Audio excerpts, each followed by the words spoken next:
Iawn, plis trowch gyda fi i Luc pennod 4.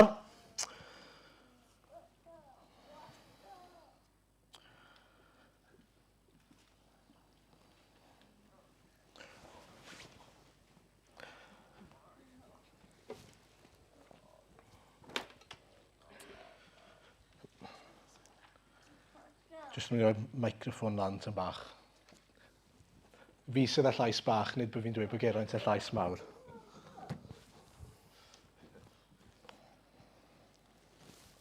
Dyn ni'n mynd i ddarllen adnod 1 i 13. Luc 4, 1 i 13. Dychwelodd Iesu yn llawn o'r ysbryd glân, o'r Iorddonen ac arweinwyd ef gan yr ysbryd yn yr anialwch am 20 diwrnod, 40 diwrnod, a'r diafol yn ei demtio. Ni fwytaodd ddim yn ystod y dyddiau hynny, ac ar ei diwedd daeth arno eisiau bwyd. Medda'r diafol wrtho, os mab Duw wyt ti, dywed wrth y garreg hon am droi'n fara. Atebodd Iesu ef, y mae'n ysgrifenedig, nid ar fara yn unig y bydd rhywun fyw.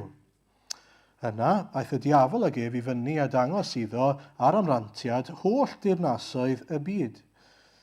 A dywedodd wrtho, i ti rhof yr holl awdurdod ar yr rhain a'i gogoniant hwy, oherwydd i mi y mae wedi ei draddodi, ac yr wyf yn ei roi i bwy bynnag a fynaf. Felly, os addoli di fi, dy eiddo di fydd y cyfan.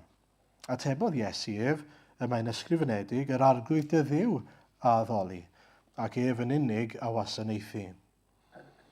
Ond aeth y diafol ag ef i Jerusalem, a'i osod ar dŵr uchaf y deml, a dweud wrtho, os mab Duw wyt ti, bwrw dy hun i lawr oddi yma, oherwydd y mae'n ysgrifenedig, rhydd o'r chymyn i'w angylion amdanat, i thwarchod di rhag pob perygl, a hefyd byddant yn dygodi ar ei dwylo rhag i ti daro dy droed yn erbyn carreg. Yna atebodd Iesu ef, y mae'r ysgrythur yn dweud, paid ag osod dy arglwydd dy Dduw ar ei brawf. Ac ar ôl iddo ei demtio ym mhob modd, yma dawodd y diafol ag ef gan aros ei gyfle. Amen. Iawn, jyst i'n atgoffa ni o beth i ni wedi clywed amdano wythnos diwetha, i ddechrau. Iesu'n cael ei fedyddio, os chi'n cofio.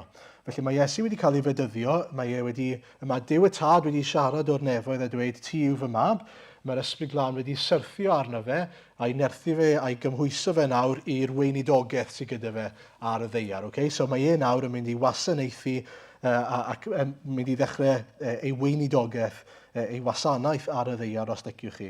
A dyn ni'n gweld rhywfaint o hynny hyd yn oed bore yma.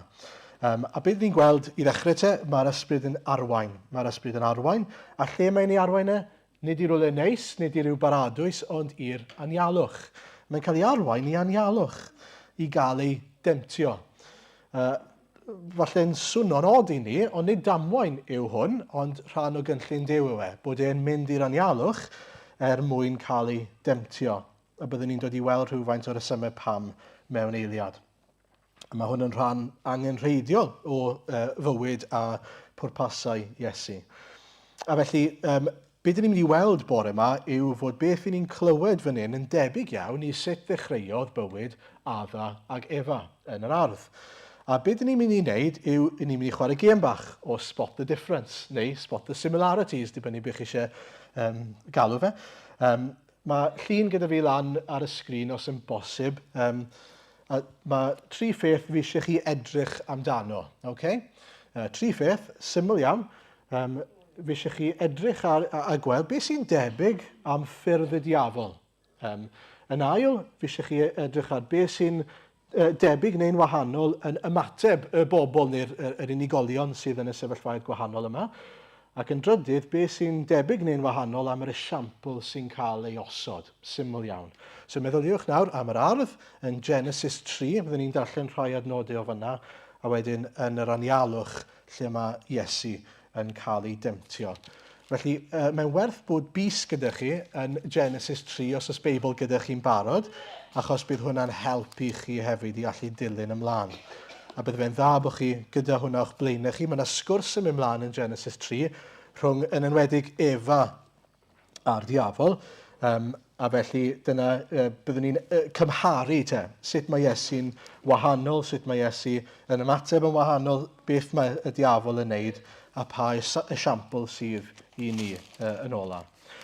Nawr, un peth mae y ddau demtasiwn yn dangos i ni yw nid yn unig fod pechod yn bodoli, nid yn unig fod na natur pechadurus yn Adda ac Efa, ond yn fwy na hynny, mae yna elyn yn bodoli. Mae yna frwydr, mae yna demtiwr, mae yna un sydd yn temtio, a'r diafol yw e. Mae yna un sydd yn dod ar ôl creadigaeth Duw, pobl Dduw. Mae e'n reality fod yna un sydd yn ceisio sbwylio perthynas pobl a Duw a trust pobl yn Duw.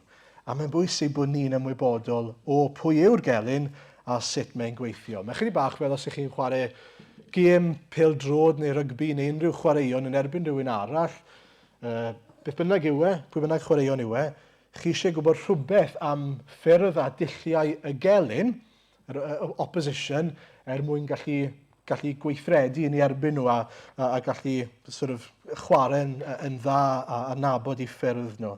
Yn enwedig os dyn nhw'n hoffi chwarae'n frwnt falle. A mae Satan yn sicr yn un sy'n hoffi chwarae'n frwnt. A felly, beth yw bwriad Satan? Wel, mae'n trial tanseilio gair Duw. Dyna beth mae'n trial wneud. Trial tanseilio beth mae Duw wedi dweud. Yn enwedig yn Genesis 3. So os newch chi droi i Genesis 3, newch chi weld y peth cyntaf mae'n dweud wrth Efa, y wraig, a yw Duw yn wir wedi dweud, ni chewch fwyta o'r un o goed yr ardd. A yw Duw yn wir wedi dweud? Yw e rili wedi dweud hwnna? Wel, yn gyntaf yn ddiddorol, na, Duw ddim wedi dweud hynny. Dim dyna beth oedd Duw wedi dweud wrth Efa. Oedd e wedi dweud, gewch chi fwyta o unrhyw un o ffrwyth yr ardd heblaw am un. Ond mae'n twisto gair Duw ac hefyd yn trial achosi amheuaeth yng nghalon Efa ac Adda. Mae e hefyd yn brawf arnyn nhw. A dyn nhw wedi gwrando ar air Duw yn y lle cyntaf. Pa mor astiwt yw nhw, pa mor sicr yw nhw beth mae Duw wedi dweud. A mae atebion nhw'n awgrymu bod nhw ddim rili wedi cymryd i galon beth mae Duw wedi dweud yn y lle cyntaf. A mae Satan yn cario ymlaen i drial awgrymu yn syml mae Duw yw'r badgau. Duw yw'r badgau. Beth mae eisiau ni i feddwl, beth mae Satan eisiau Efa ac Adda feddwl yw bod Duw rhywsut yn cadw rhywbeth o ddiwrthyn nhw. A bod nhw'n colli mas oherwydd bod nhw ddim yn cael yr un ffrwyth yma. Mae yna rhywbeth ar goll nes bod chi'n profi yr un ffrwyth yma. Ac yn adnod 6, dyma sydd yn taro'r Efa, a phan ddeallodd y wraig Efa fod y pren yn dda i'w fwyta ohono, fod e'n deg i'r golwg ac yn bren i'w ddymuno i beri doethineb, i neu chi'n ddoeth, cymerodd o'r ffrwyth. Chi'n sylwi'r 3 pheth? Mae'r pren yn dda, mae'r ffrwyth yn dda, mae'n flasus, mae'n ddeniadol. So blas, llyged, peri, doethineb. Pethau sydd yn perthyn i'r cnawd, y corff. Pethau sydd yn ein denu ni yn gorfforol, yn gnawdol mae'r Beibl yn disgrifio fe. Ac yn 1 Ioan 2, adnod 16, mae Ioan yn dweud hyn. Oherwydd y cwbl sydd yn y byd, trachwant y cnawd a thrachwant y llygaid a balchder mewn meddiannau, neu'n Saesneg the pride of life, nid o'r tad yma, ond o'r byd. Y 3 math yna o beth mewn gwirionedd. Maen nhw o'r byd. A mae Satan beth mae'n neud yw mae'n targedu y pethau bydol yma, y pethau cnawdol yma. Mae'n mynd i flasu'n dda, mae'n edrych yn dda, mae'n mynd i wneud ti'n glyfar.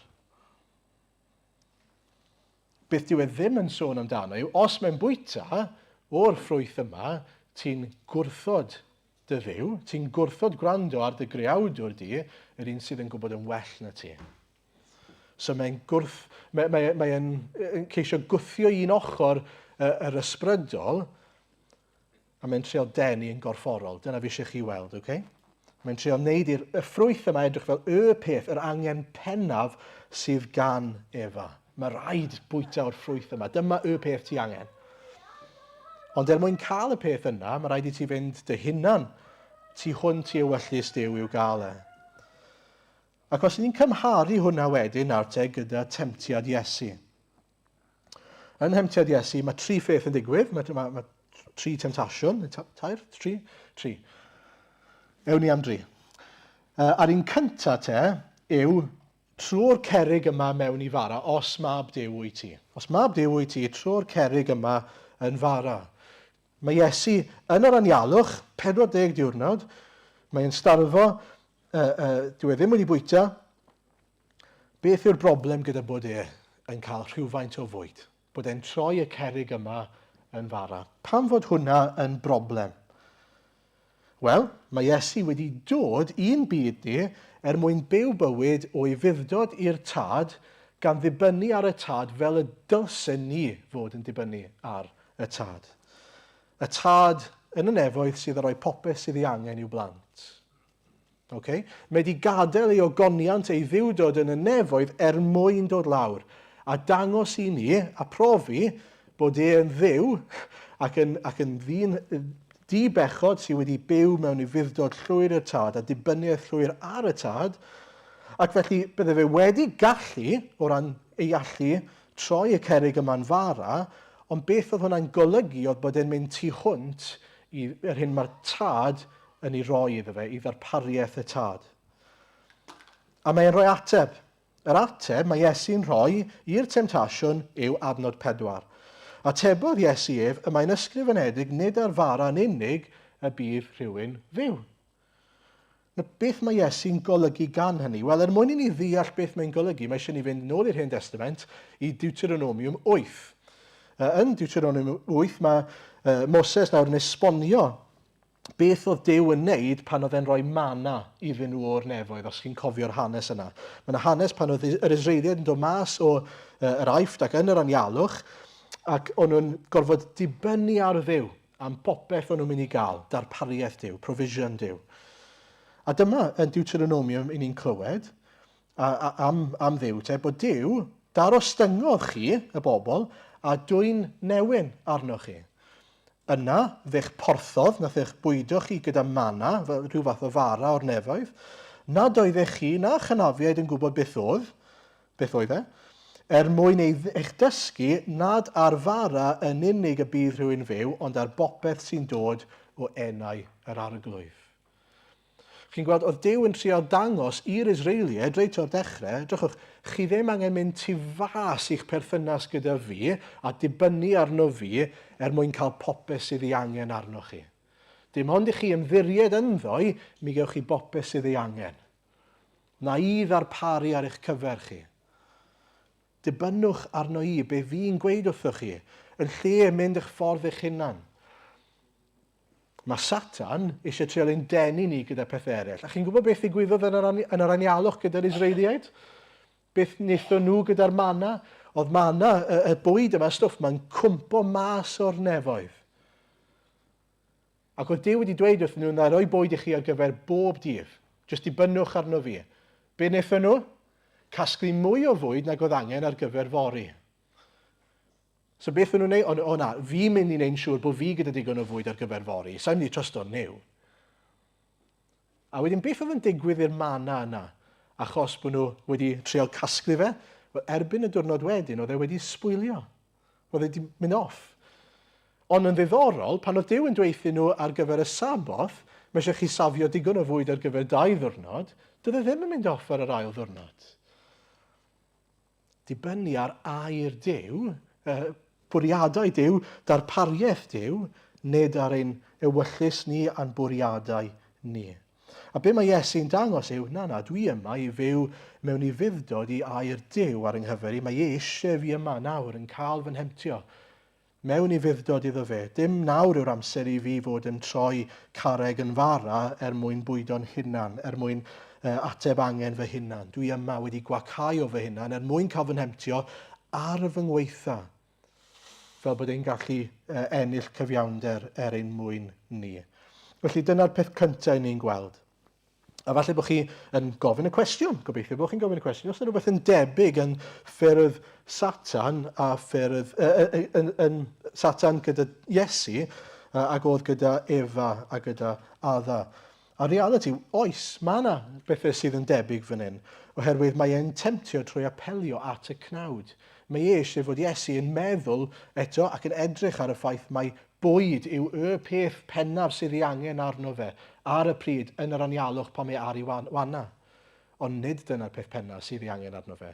Be sydd angen ar Iesu, dibynnu ar air ei dad. A mae'r un peth wrth gwrs yn wir i ni. I ni'n mynd i ffindio'n hunan mewn sefyllfaoedd lle mae Satan yn ein temtio ni i feddwl fod pethau cnawdol y peth mwyaf pwysig. Ni'n mynd i edrych ar bethau yn y byd a mae rhaid i fi gael hwnna. A mae'n mynd i ddod yn... Mae Satan eisiau ni fel, mae hwnna yw y peth pwysica sydd i gael.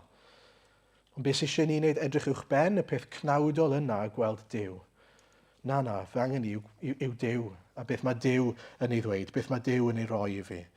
A felly dyna'r her gyntaf yn y temptasiynau yma.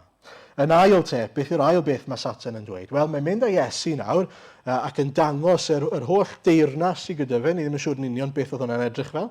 Ond mae'n dangos yr holl bobl yma oedd y gwmpas a dweud, edrych, fi sydd yn arglwydd dros rhain nawr, a fi'n fodlon rhoi awdurdod dros yr holl bobl yma i ti, dim ond i ti faddoli i. Dyma mae'n dweud, adnod 6 a 7. I ti yr hoff holl awdurdod ar yr hain a'i gogoniant hwy, oherwydd i mi y mae wedi ei draddodi, ac yr wyf yn ei roi i bwy bynnag a fynnaf. Felly, os addoli di fi, dy eiddo di fydd y cyfan.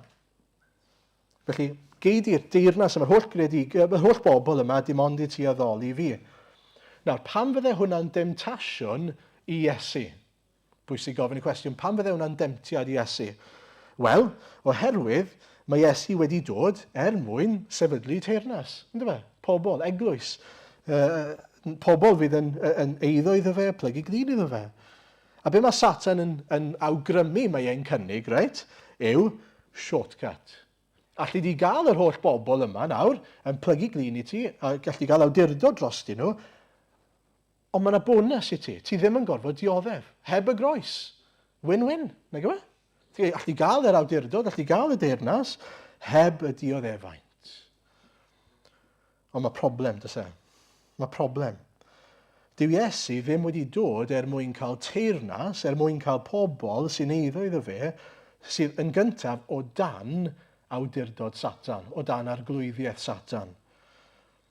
Ac nid mwyn dod i arglwyddiaethu ar ddynoliaeth pobl bechadurus mae Iesu wedi dod.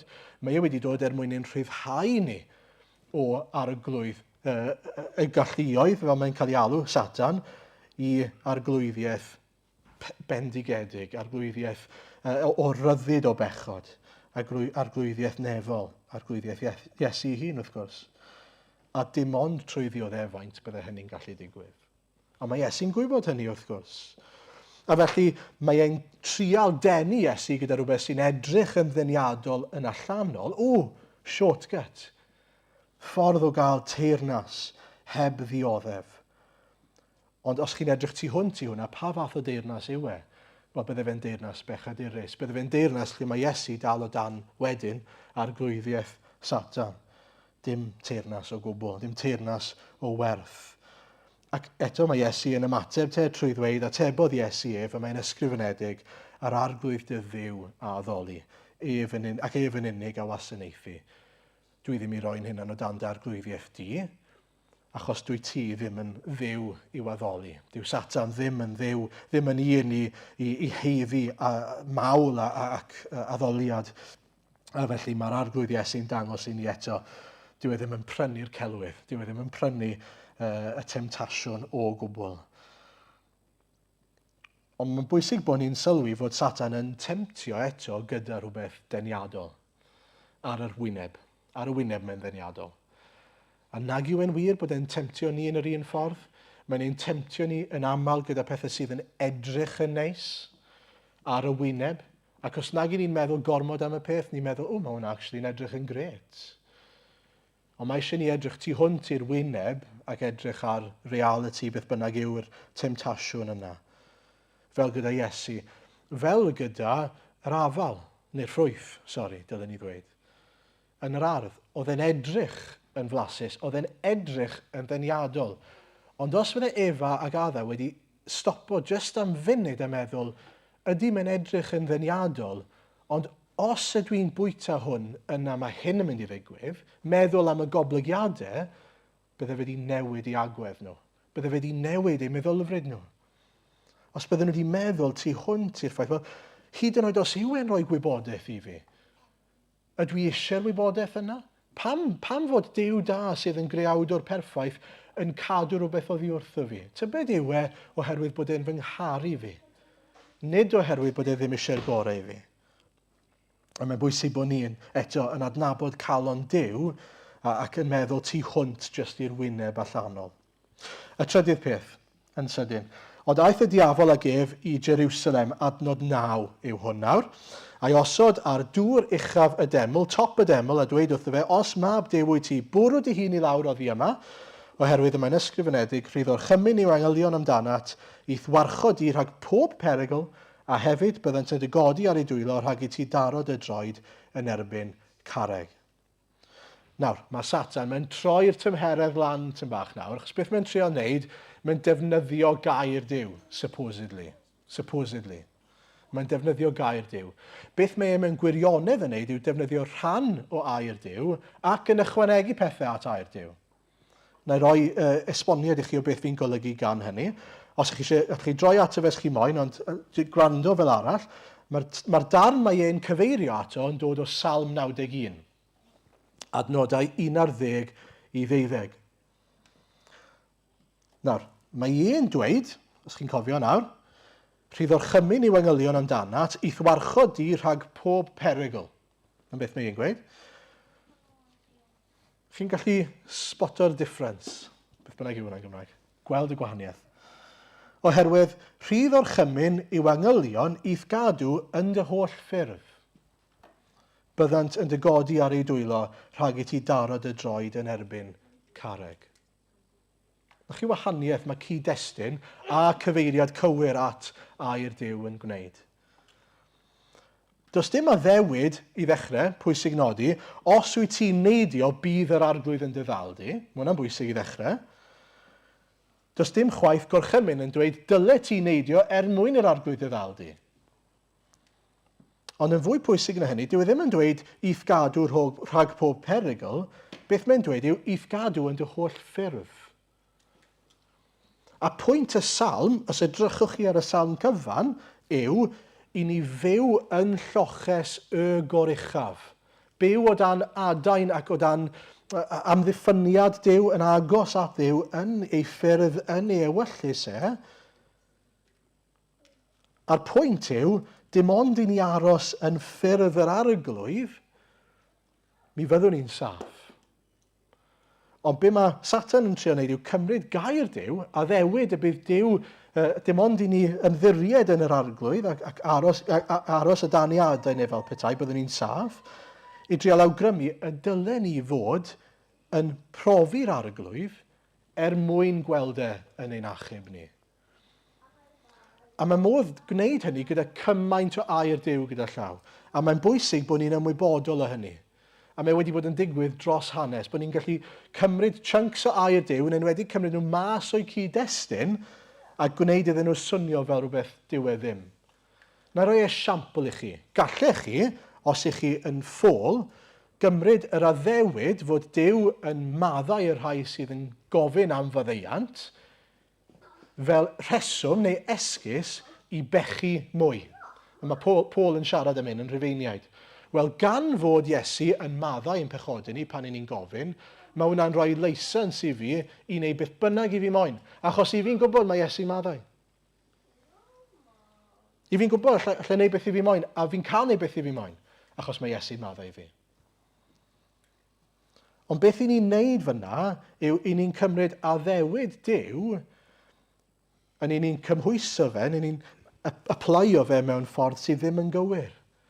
Mae maddeuant wedi cael ei ddarparu ar gyfer pobl sydd wedi edifarhau fel ni wedi clywed yn ddiweddar. Pobl sydd wedi sylweddoli, dwi ddim yn byw mewn ffordd sydd yn gogoneddu Duw, sydd yn plesio Duw, sydd yn anrydeddu Duw. Dwi'n ochri nawr, yn lle ochri gyda'n hunan a ffordd pechadurus fi wedi bod yn byw, fi'n ochri gyda Duw. Fi nawr yn byw i'w blesio fe, i'w addoli fe. A felly dwi ddim eisiau pechu. Ond mae gen i gysur gan wybod, gan bo fi yn bechadurus, pan dwi'n syrthio mae maddeuant ar gael. Da chi wahaniaeth yw'r agwedd yna. Dwi'n diolch i'r arglwydd a dwi'n clodfori'r arglwydd fod maddeuant ar gael pan dwi'n syrthio. Dwi ddim yn defnyddio fel rheswm i bechu pryd bynnag fi moyn, achos fod e'n cynnig maddeuant. Achos fi'n nabod calon Duw. Fi'n nabod gair Duw. Fi'n ymwybodol a'r Duw. A dyna'r peth pennaf yn hyn gyda llaw. Dyna mae Iesu mewn gwirionedd yn dangos i ni yn ei atebion ei gyd. Mae e'n nabod gair Duw a mae'n nabod calon Duw y tad. A mae'n gallu adnabod celwydd wedyn oherwydd hynny. Nawr, yn sydyn, mae'n gorffen gyda adnod 13, ac ar ôl iddo ei demtio ym mhob modd y madawodd y diafol ef gan aros ei gyfle. Dau beth am hwnna. Yn gyntaf, mae'n dweud ni bod Iesu wedi ei demtio ym mhob modd. Mae hwnna'n bwysig. Yn Hebraeaid 4, mae'n sôn am hyn. Canis nid ar choffeiriad Hebraeaid 4:15 yw e. Canis nid ar choffeiriad heb allu cyd-ddioddef a'n gwendidau sy'n gennym, ond un sydd wedi ei demtio ym mhob peth, yn yr un modd â ni ac eto heb bechod. Dau beth mae hwnna'n dangos i ni fod Iesu yn wahanol i ni. Achos gath ei demtio ym mhob modd a nath e ddim pechu. Hwna sy'n dangos eto i ni fod ei natur yn wahanol. Mae e'n fab perffaith Duw. Ond yr ail beth yw, achos fod e wedi cael ei demtio, mae'n gallu cyd-ddioddef gyda ni. Mae'n gwybod beth mae e fel.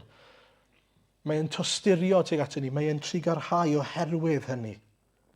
A dyna pam, os chi'n darllen yr adnod nesaf, mae'n dweud, y Hebraeaid 4:16, felly gadewch i ni nesau mewn hyder at orsedd gras mwyn derbyn trigaredd a chael gras yn gymorth yn ei bryd. Mae hwnna mor fendigedig. Oherwydd fod Iesu'n deall, i ni ddim yn trin Iesu fel i ni ofni sydd draw fyna achos mae e'n berffaith a dwi'n frwnt. Na, mae e'n berffaith, ond mae hefyd yn deall beth mae fel. Ac oherwydd hynny, mae'n cyd-ddioddef gyda ni, a mae eisiau ni nesau ato fe at orsedd gras, a bydd e'n trigarhau wrthon ni. Bydd e'n trigarhau. Oedd Iesu mewn sefyllfa cymaint gwaith nag adda ag Efa, yn doedd e? Oedd e mewn sefyllfa lle oedd e mewn anialwch a 40 diwrnod. Oedd adda ag Efa mewn gardd yn llawn ffrwythau a ddim yn cael bwyta un. Dyw e ddim yn cymharu y temtiad oedd gyda nhw a'r temtiad oedd gyda Iesu. Yna chi anhygoel yw e fod Iesu wedi gwrthod temtiad y diafol yn yr extrem yna. Peth arall i ni'n dod i weld am Satan yw diwedd y frawddeg adnod 13 gan aros ei gyfle. Mae e'n mynd i ffwrdd gan aros ei gyfle. Peidiwch yn meddwl bod e wedi rhoi lan. Peidiwch yn meddwl bod e jyst, o na fe, dyna ddiwedd e. Round 1 yw hwnna, cyhyd am y Satan yn y cwestiwn. A mae'n dal ati, mae fel ci gyda asgwrn, mae'n relentless. Nawr, pwysig nodi, mae e wedi methu a choncro Iesu. Mae Iesu wedi ennill buddigoliaeth dros Satan ar y groes. A dyw Satan ddim yn mynd ar ôl Iesu rhagor. Ond mae'n dweud wrthyn ni yn datgyddiad, pwy mae Iesu mynd ar ôl? Pwy mae'r diafol yn mynd ar ôl nawr? Ni. Ni eglwys e. I drial sbwylio'n perthynas ni gyda'r arglwydd. A beth mae hwnna'n golygu ni te? Wel, dylen ni fod yn wyliadwrus yn ein calonau ni.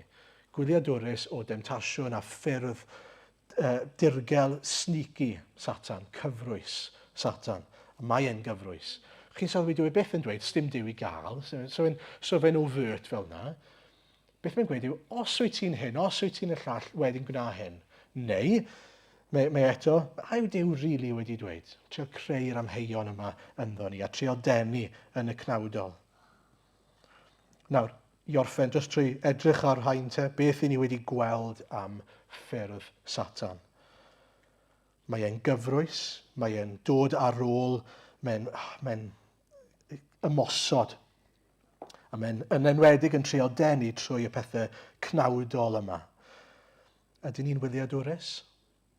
Ydyn ni'n ymwybodol? Ydyn ni'n Ydyn ni'n naif falle, yn meddwl bod Satan ddim yn ymosod ac yn temtio heddi?